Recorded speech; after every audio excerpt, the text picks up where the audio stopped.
Hello, welcome to my channel. ఈరోజు ఈ వీడియోలో ఆపరేషన్ కగార్, అసలు ఈ ఆపరేషన్ కగార్ అంటే ఏమిటి, దీన్ని కేంద్ర ప్రభుత్వం వారు ఎందుకు తీసుకొచ్చారు అనే విషయాల గురించి ఈ వీడియోలో తెలుసుకుందాం. ఆపరేషన్ కగార్ అని అంటే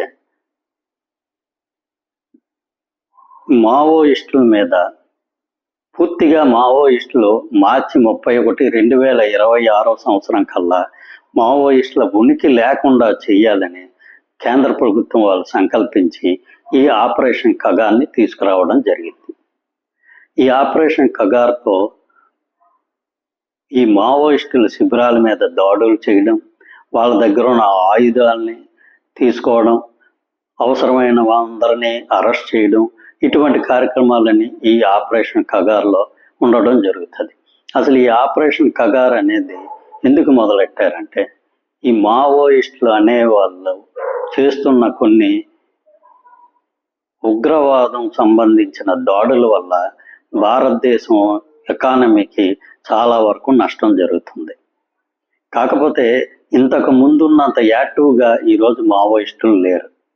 దాదాపు 2000 సంవత్సరం మొదటి కల్లా దాదాపు 14 రాష్ట్రాల్లో మావోయిస్టుల ఉనికి ఉండేది. ప్రస్తుతానికి వచ్చేటప్పటికి ఛత్తీస్గఢ్, తెలంగాణ, ఒరిస్సా ఈ 3 రాష్ట్రాల్లోనే మేజర్గా మావోయిస్టుల కదలికలు ఉన్నాయి. ఈ మావోయిస్టుని మార్చి 31, 2026 కల్లా పూర్తిగా వాళ్ళ ఉనికి లేకుండా చేద్దామని చెప్పి కేంద్ర ప్రభుత్వం వాళ్ళు ఈ ఆపరేషన్ కగార్ని చేపట్టడం జరిగింది. ఈ ఆపరేషన్ కగార్ వల్ల ప్రస్తుత సంవత్సరం అంటే 2025 సంవత్సరంలో చాలా చోట్ల ఎన్కౌంటర్లు జరిగి మావోయిస్టుల శిబిరాల మీద తీవ్రమైన దాడులు చేయడం వల్ల దాదాపు 120 మంది మావోయిస్టులు మరణించడం జరిగింది. కొన్ని వందల మంది ప్రభుత్వాల ముందు లొంగిపోవడం జరిగింది. అన్నిటికీ మించి ఈరోజు సెంట్రల్ కమిటీ వాళ్ళు, మావోయిస్ట్ సెంట్రల్ కమిటీ వాళ్ళు అయిన సోము దాస్ అనే అతను ఇక నుంచి పూర్తిగా ఆయుధాలను వదిలిపెట్టేసి మేము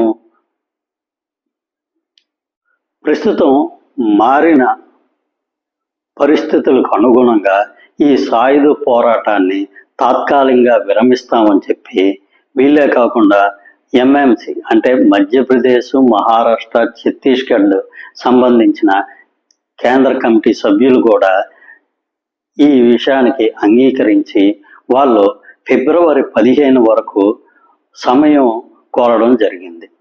కాబట్టి మహారాష్ట్ర, మధ్యప్రదేశ్, ఛత్తీస్గఢ్ పోలీసులు వాళ్ళు ఇచ్చిన ఈ ఆఫర్ని ఒప్పుకుంటే ఫిబ్రవరి 15 కల్లా వాళ్ళు పూర్తిగా ఈ సాయుధ పోరాటాన్ని వదిలివేసి, ఆయుధాలను వదిలివేసి సామాన్య జనంలోకి రావడం జరుగుతుందని వాళ్ళు మాటిస్తున్నారు. కాబట్టి ఈ విషయంగా కేంద్ర ప్రభుత్వం వాళ్ళు ఏ విధమైన నిర్ణయం తీసుకుంటారనేది మనకి ముందు తెలుస్తుంది. కాకపోతే ప్రస్తుతానికి చాలా వరకు ఈ మావోయిస్టుల ఉనికి అనేది తగ్గిపోవడం జరిగింది. కాబట్టి ప్రస్తుతం మావోయిస్టులు కోరిన సమయాన్ని కేంద్ర ప్రభుత్వం వారు ఇస్తారో లేదో ముందు తెలుస్తుంది. కాకపోతే కేంద్ర ప్రభుత్వం ఏమి మార్చి 31, 2026 కల్లా మావోయిస్టులు ఉనికి లేకుండా చేద్దామని నిర్ణయం తీసుకొని ఈ కగార్ ఆపరేషన్ మొదలుపెట్టడం జరిగింది. ప్రస్తుత పరిస్థితులు చూస్తే చాలా వరకు ఈ ఆపరేషను సక్సెస్ అయిన దిశగా వెళ్తున్నట్టు మనకు తెలుస్తుంది.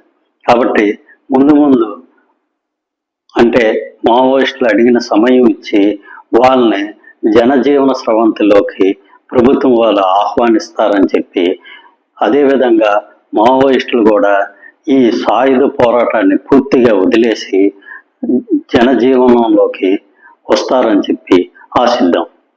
Thank you. ఈ వీడియో నచ్చినట్లయితే ఈ ఛానల్ సబ్స్క్రైబ్ చేసుకోండి. Thank you very much.